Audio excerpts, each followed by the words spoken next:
Ayubowan news press वार्ते हत सत्यांत प्रधान प्रवृत्ति प्रकाशය සමගින් මම චතුරි උදේශිකා පෙරේරා මුලින්ම අවධානය සිරස්තල වෙත. අමරපුර ශ්‍රී ධර්මරක්ෂිත මහනිකායේ මහානාහිමියන් අපවත් වේ. ට්විටර් පණිවුඩ සම්බන්ධයෙන් විවාදයකට මුල් වූ ඉන්දියා රාජ්‍ය අමාත්‍ය ශෂි තරූර්ගේ බිරිඳගේ සිරුර තරුපහේ හෝටලයකින් හමු වේ. දුරාචාර චෝදනා පිළිබඳව එක්සත් ජාතික පක්ෂය පරීක්ෂණයක් කළ යුතු බවට මන්ත්‍රී රංජිත් මද්දුම් බණ්ඩාරගෙන් ඉල්ලීමක්. බලපිටියේ ජනහමුවට පොලිසිය බාධා කිරීම ප්‍රජාතන්ත්‍රවාදයට එල්ල කළ ප්‍රහාරයක්. සරත් ෆොන්සේකා කියයි. සිය සැමියාගේ ට්විටර් ගිණුම සම්බන්ධයෙන් මතභේදාත්මක තත්ත්වයකට මැදිව සිටි මානව සම්පත් සංවර්ධනය පිළිබඳ ඉන්දියා රාජ්‍ය අමාත්‍ය ශෂි තරූර්ගේ බිරිඳගේ මලසිරුර ඊයේ නවදිල්ලි නුවර තරුපහේ හෝටලයක තිබී හමු වුණා. විදේශ වාර්තා පැවසුවේ මෙම සිදුවීමත් සමග පපුවේ ඇති වූ වේදනාවක් හේතුවෙන් ශෂි තරූර්ද රෝහල්ගත කර ඇති බවයි. ඉන්දියා රාජතාන්ත්‍රිකයෙකු ලේඛකයෙකු මෙන්ම දේශපාලඥයෙකු ලෙස ප්‍රකට ශෂි තරූර් පසුගිය දිනවල ජාත්‍යන්තර මාධ්‍ය අවධානය දිනාගත්තේ සිය ට්විටර් ගිණුම සම්බන්ධයෙන් නැති වූ විවාදාත්මක තත්ත්වයක් සමගයි. වරක් එක්සත් ජාතීන්ගේ මහලේකම් ධුරයටද තරඟ කළ ඔහු ට්විටර් සමාජ වෙබ් අඩවිය භාවිත කිරීමට දැඩි ඇල්මක් දැක්වූ අයෙක්. මිලියන 2ක පමණ පිරිසක් මේ සමාජ වෙබ් අඩවිය ඔස්සේ ඔහු සමග සම්බන්ධව සිටි අතර මේ හේතුවෙන් ඔහු ට්විටර් මිනිස්ටර් ලෙසද ප්‍රචලිතව සිටියා. ශෂි තරූර් පාකිස්තාන මාධ්‍යවේදිනියක වන මෙහෙර් තහ්රා සමග මෙම සමාජ වෙබ් අඩවිය ඔස්සේ හුවමාරු කරගත් බව කියන පණිවිඩ කිහිපයක් මත ඔහු සහ බිරිඳ සුනන්දා තරූර් අතර සබඳතාවට ගැටලු මතුව ඇතැයි ඉන්දියා මාධ්‍ය පසුගිය දිනවල වාර්තා කළා. එහෙත් ඉන්දියා රාජ්‍ය අමාත්‍යවරයා සිය ට්විටර් පිටුවේ සටහනක් තබමින් පැවසුවේ කිසියම් අයෙකු අනවසරෙන් ඇතුළු වී තම ට්විටර් පිටුවේ මෙම පණිවිඩ ඇතුළත් කර ඇති බවයි. එම නිසා తాවකාලිකව තමන් මෙම පිටුව අග්‍රය කරන බවද ඔහු දන්වා තිබුණා. විදේශ වාර්තා පැවසුවේ මතභේදයට මුල් වූ පණිවිඩ ඇමති බිරිඳ විසින් අනවසරෙන් ට්විටර් පිටුවට ඇතුළු වී ප්‍රසිද්ධ කර ඇති බවයි. කෙසේ වෙතත් පසුගිය 16 වනදා ශෂි තරූර් සිය Facebook පිටුවේ බිරිඳ සමග ඒකාබද්ධ ප්‍රකාශයක් ප්‍රසිද්ධ කරමින් පැවසුවේ තමන් දෙදෙනා ප්‍රීතිමත් යුගතිවියක් ගත කරන බවයි. අනවශ්‍ය ලෙස මාධ්‍ය විවිධ තොරතුරු වාර්තා කිරීම විවේචනය කරමින් මෙම පණිවිඩය දක්වා තිබුණේ මාධ්‍ය තම පෞද්ගලිකත්වය ආරක්ෂා කිරීම අගය කරන බවයි. කෙසේ වෙතත් තම බිරිඳ අයහපත් සෞඛ්‍ය තත්ත්වයේ මත රෝහල්ගත කර සිටින බව ශෂි තරූර් සිය Facebook පිටුවේ සටහන් කර තිබුණා. ඉන්දියා රාජ්‍ය අමාත්‍ය ශෂි තරූර්ගේ බිරිඳගේ සිරුර නවදිල්ලි නුවර තරුපහේ හෝටලයකින් ඊයේ රාත්‍රියේ සොයාගැනුනේ මේ පසුබිම තුලයි. මෙය අස්වාභාවික මරණයක් බව සමස්ත ඉන්දියා වෛද්‍ය විද්‍යාධන රෝහලේ වෛද්‍යවරුන් පවසනවා. It is a case of unnatural sudden death. මේ අස්වාභාවික සහ හදිසි මරණයක්. අපි මේ කරුණ පිළිබඳව අවධානය යොමු කර තිබෙනවා. කෙසේ වෙතත් අපේ වාර්තාව හා නිගමන අපිට ලබා දෙන්න දින කිහිපයක් ගත වේ. පරීක්ෂණ ආයතන සිද්ධිය පිළිබඳව පරීක්ෂණ ආරම්භ කර තිබෙනවා. තුවාල කිහිපයක් පිළිබඳ ප්‍රශ්නයකුත් තියෙනවා. දැනට ඒ ගැන කියන්න බෑ. නමුත් තුවාල කිහිපයක් සිරුරේ තිබෙනවා. Cannot be revealed now. But there were certain injuries on the body. මේ අතර රෝහල්ගත කර සිටි ශෂි තරූර් අද පසුරුවේ ප්‍රතිකාර ලබා පිටව ගොස් තිබෙනවා. පපුවේ වේදනාවක් හා හෘද ස්පන්දනයේ වෙනසක් ඇතැයි කළ දැනුම් දීම මත ශෂි තරූර් රෝහල්ගත කෙරුණා. He has been recently diagnosed to be diabetic. මෑතකදී ඔහුට දියවැඩියාව සහ අධික රුධිර පීඩනය ඇතැයි අනාවරණය වී තිබෙනවා. ඔහු අපි නිරීක්ෂණය කළ දැඩි ලෙස පරීක්ෂාවට ලක් කළා. පරීක්ෂණ සාමාන්‍යයි. අපි මුළු රාත්‍රියම විමසිල්ලෙන් සිටියේ. දැන් ඔහුගේ තත්ත්වය ස්ථාවරයි. Observation overnight and he is stable now. ප්‍රකට ඉන්දියා ව්‍යාපාරික කාන්තාවක වන සුනන්දා තරූර් ශෂි තරූර් සමග 2010 වසරේ විවාහ වුණා. මේ අතර මෙම සිදුවීම පිළිබඳව ප්‍රතිචාර දක්වන විවාදයට මුල් වූ පාකිස්තාන මාධ්‍යවේදිනිය සිය ට්විටර් පිටුවේ දක්වා තිබුණේ මේ පිළිබඳව තමන් කනගාටු වන අතර මවිතයටද පත්වන බවයි. ප්‍රජාතන්ත්‍රවාදී පක්ෂය ඊයේ බලපිටියේ පැවැත්වීමට ගිය ජනහමුවකට පොලිසියෙන් බාධා කිරීම ප්‍රජාතන්ත්‍රවාදයට එල්ල කළ ප්‍රහාරයක් බව එහි නායක සරත් ෆොන්සේකා මහතා පවසනවා. ඔහු මේ අදහස් පළ කළේ අද පෙරවරුවේ පැවති මාධ්‍ය හමුවකදී.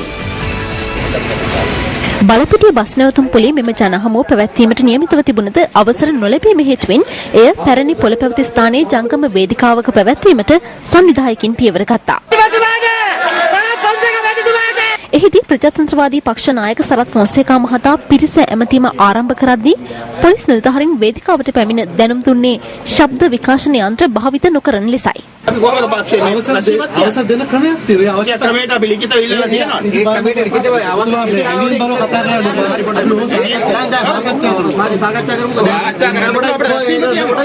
සාකච්ඡා කරමු.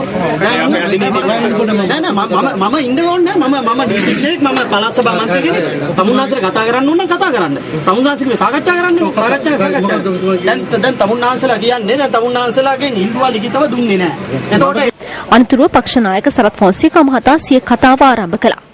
රැස්වීම අවසන් වීමෙන් පසුව ජංගම වේදිකාව රැගත් රථය බලපිටිය ප්‍රදේශයේ රියදුරු සහ සහායක සමග පොලිසිය බහරයට ගැන්නා. නීතිය කඩගලේ නැහැ. ශබ්ද විකාශන යන්ත්‍ර ලවුඩ් ස්පීකර් පාවිච්චි කරේ නැහැ. මේ ASP එනකොට ඔහුත් එක්ක ආව මැරයෝ 5 දෙනෙකුත්. ඔවුන් ඇවිල්ලා ASPත් එක්ක එකට හිටගත්තා. ඒ මැරයෝ අපේ කතා පවත්වනකොට මට කලින් කතාවක් පැවැත්තුවා. ඒ කතාව පවත්වනකොට මේ මැරයෝ එක එක ප්‍රකාශ නිකුත් කරමින් එතන සාමය කඩ වෙන විදිහේ ප්‍රකාශන නිකුත් කරා. ඒත් ASP එතනටලා බලාගෙන හිටියා. OICත් හිටියා. ඔවුන් මේ මැරයොන්ට කට ඇරලා වචනයක්වත් කිව්වේ නැහැ. නමුත් අපි ඊට පස්සේ රැස්වීම කරගෙනකොට ASP OIC එතනින් ඉවත් වෙලා ගියා. අපි වරදක් කරා නම් ඒ ASPටයි OICටයි පොලිසියේ නීතිය අනුව තියෙන මේ වෙලාවේ අත්අඩංගුවට ගන්න ඕනේ. වරදක් කරන්න දීලා බලාගෙන ඉඳලා ඊට පස්සේ රැස්වීම ඉවරණයෙන් පස්සේ අත්අඩංගුවට ගන්න නීතියක් නැහැ. අපි දැක්කා ඊට එහා ඈතට වෙලා මහපාරට වෙලා ඉඳගෙන SP කෙනෙක්. තවත් බියගුළු පොලිස් නිලධාරියෙක් මේ බියගුළු ASPට උපදෙස් දීලා ඔහු පිටුපස්සට වෙලා හැංගිලා හිටියා. ඒ රැස්වීම පැවැත්වීම වරදක් නම් ඒ වෙලේ අපිව අත්අඩංගුවට ගන්න නැතුව ඒ රටය අත්අඩංගුවට ගැනීම රටේ මොන නීතියක් අනුව සිද්ධ වෙලා තියෙන්නේ. මේ ඔක්කොම බියගුළු ක්‍රියාදාමයන්. ප්‍රජාතන්ත්‍රවාදයේ විනාශ කරන ක්‍රියාදාමයක්. අපි මේ ගැන මානුෂීය හිමිකම් කොමිසමට වාර්තා කරනවා. අපි ඊට පස්සේ මේක ගැන එක්සත් ජාතීන්ගේ සංවිධානයට වාර්තා කරනවා. අපි මේක ගැන සියලුම තානාපති කාර්යාල මේ ගැන දැනුවත් කරනවා. මේ අතර පොලිස් මාධ්‍ය ප්‍රකාශක ජ්‍යෙෂ්ඨ පොලිස් අධිකාරී අජිත් රෝහණ මහතා අද පස්වරුවේ පැවති මාධ්‍ය හමුවකදී මෙම සිදුවීම පිළිබඳව අදහස් පළ කළා. රැස්වීම පවත්වන්න ඒ ප්‍රදේශයේ පළාත් පාලන ආයතනයෙන් කිසිම ආකාරයක අවසරයක් ලබාගෙන තිබුණේ නැහැ. ශබ්ද විකාශන යන්ත්‍ර බලපත්‍රයක් නොමැතිව පාවිච්චි කරමින් පවත්වනවා නම් එය පොලිස් ආඥා පනතේ 80 වගන්තිය යටතේ දඬුවම් ලැබිය හැකි වරදක් වෙනවා. කිසිම කෙනෙකුට ලංකාවේ දැනට පවතින නීතිය අනුව ශබ්ද විකාශන යන්ත්‍රයක් ශබ්දය විස්තරණය කරන ශබ්දය වැඩි කරන කිසිම ආකාරයක උපකරණයක් පාවිච්චි කරන්නට බෑ.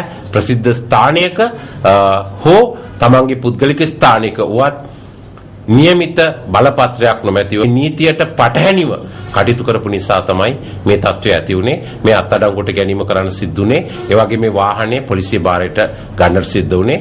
මේ සම්බන්ධයෙන් කිසිම ආකාරයක වෙනත් බලපෑමක් එමන් නැත්නම් වෙනත් ආකාරයක ක්‍රියාවක් නැහැ. පක්ෂයේ ඇතැමුන්ට එල්ල වී ඇති දුරාචාර චෝදනා සම්බන්ධයෙන් විනය පරීක්ෂණයක් පැවැත්වීමේ අවශ්‍යතාව එක්සත් ජාතික පක්ෂ පාර්ලිමේන්තු මන්ත්‍රී රංජිත් මද්දුම බණ්ඩාර මහතා අවධාරණය කරනවා. එක්සත් ජාතික පක්ෂය මේ රටේ පැරණිතම පක්ෂය. මේ පක්ෂයේ හිටියේ වැදගත් නායකයෝ. එක්සත් ජාතික පක්ෂයට මේ නායකයෝ කීර්තියක් අත් කළා දුන්නා. නමුත් අද නායකයෝ කියන සමහර උදවිය එක්සත් ජාතික පක්ෂය අපකීර්තියට පත් කරන්න දුරාචාරයේ යෙදෙන බවට චෝදනා එල්ල වෙලා තියෙනවා. අතීතේ නම් මෙවැනි චෝදනා එල්ල වුණාම එය තනතුරු වලින් ඉල්ලා ආසිනවා. අපි කියන්නේ වෙන පක්ෂ වලින් ඇවිල්ලා මේ පක්ෂය විනාශ කරන්න කටයුතු කරනවා. මේ පක්ෂය අසමගිය වපුරන්න කටයුතු කරනවා.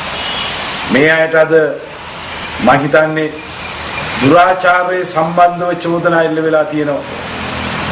මේ රටේ අසම්මත ක්‍රියාවන්ට සම්බන්ධ වෙලා තියෙනවා කියලා චෝදනා එල්ල වෙලා තියෙනවා.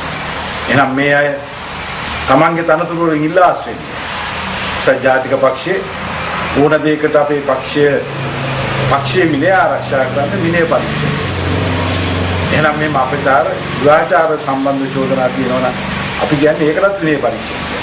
සමට සාධාරණයි කියන්නේ. ඒක තමයි අපිට පක්ෂයේ ශක්තිමත් කරන්නේ. මේ පක්ෂය අපකීර්තියටපත් වෙනවා දකින්න අපි කැමති නෑ.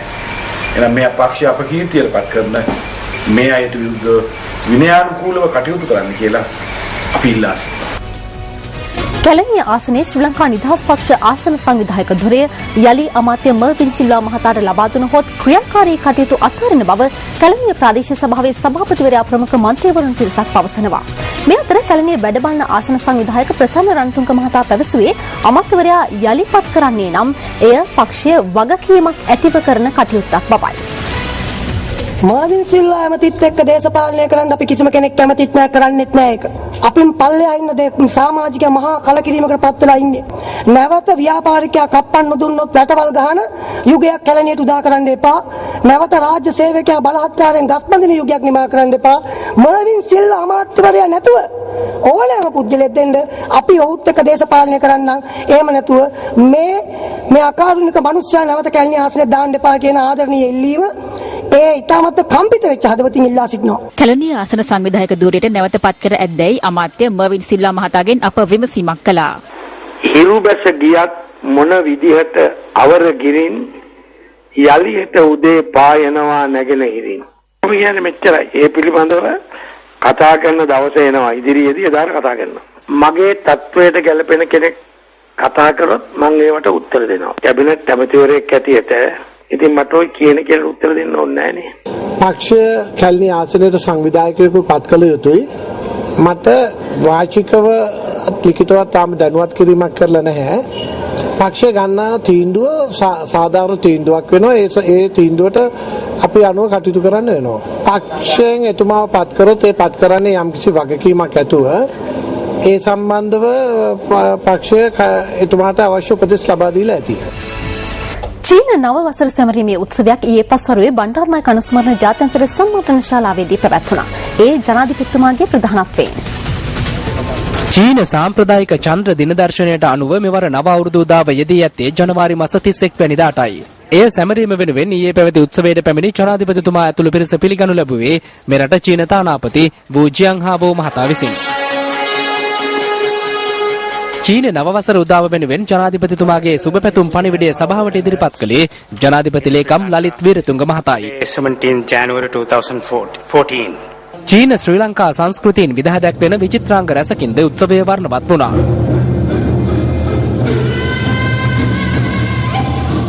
ලංකාවත් චීන රජයත් තාම කිට්ටුවෙන් සම්බන්ධකම් තියෙනවා. මේ අවුරුදු 60 තුල අපි තාම කිට්ටු සම්බන්ධකම් පවත්වමින් රටේ දවසින් දවස අපේ සම්බන්ධතාවය ජනතා සම්බන්ධතාවය දියුණු වෙමින් පවතිනවා. ඒ වගේම අපි විශේෂයෙන්ම මේ නව වසරේදී චීන ජනතාවට ශාස්ත්‍රීය වසරක් වේවායි කියලා ප්‍රාර්ථනා කරනවා. අමරපුර ශ්‍රී ධර්ම රක්ෂිත මහනිකායේ මහානායක අග්ගමහා පඬිත අතිපූජ්‍ය බැලිකම ශ්‍රී ඥානරත්න මහනාහිමියන් අදාළියම අපවත් වුණා. දේශ දේශාන්තරවල ප්‍රකට ශාසනික සේවාවක් ඉටු කළ මහනාහිමියන් මෙරට ජනතාව වෙනුවෙන් මා හැඟීමක් ඉටු කළ ශ්‍රේෂ්ඨ බුද්ධ පුත්‍රයෙක්. ගිලන්ව සිටි උන්වහන්සේ අපවත් වූයේ ශ්‍රී ජයවර්ධනපුර රෝහලේ ප්‍රතිකාර ලැබමින් සිටියදී. ඥානරතන හිමියන් මාතර වැලිගමදී උත්පත්ති ලැබුවේ 1913 ඔක්තෝබර් මාස 14 වැනිදායි. තල්පේ නිග්‍රෝධාරාම විහාරස්ථානයේදී 1925 නොවැම්බර් 30 වැනිදා පැවිදි බිමට පිවිසි උන්වහන්සේ 1933 වසරේදී උපසම්පදාව ලැබුවා.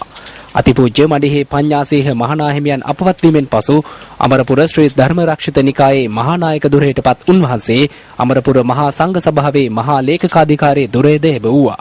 අමරපුර නිකායන් ඒකාබද්ධ කොට අමරපුර මහා සංඝ සභාව ආරම්භ කිරීමේලා පුරෝගාමී මෙහෙවරක නිරත වූ වැලිගම ශ්‍රී ඥානරතන මහනාහිමියන් දෙස් විදෙස් බෞද්ධ සිද්ධාස්ථාන රසක් ඉදිකිරීමට දායක වුණා.